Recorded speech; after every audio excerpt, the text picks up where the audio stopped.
और इस पूरे मामले पर शिवसेना तर्जुमान संजय राउत ने बयान देते हुए कहा कि शिवसेना को ये बदनाम करने की कोशिश की जा रही है। बड़ा अपडेट आपको एक और दे रहे हैं इसी हवाले से। क्या हो गया महाराष्ट्र में? किसी को यहाँ थोड़ा खून आ गया है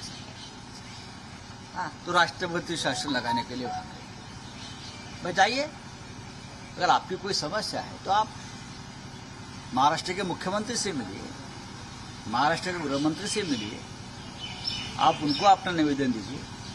लेकिन आप दिल्ली में जा रहे हो, तो क्या चल रहा है? उत्तर प्रदेश में 3 महीने में 17 बलात्कार हुए, हत्याएं हुई, आपको मालूम है? तो क्या राष्ट्रपति शासन लगाएंगे वहां? तो राज्य का लॉ एंड ऑर्डर का विषय है, राज्य देख लेंगे।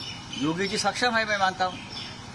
योगी जी काम कर रहे हैं, महाराष्ट्र में उद्धव ठाकरे के नेतृत्व में काम हो रहा है।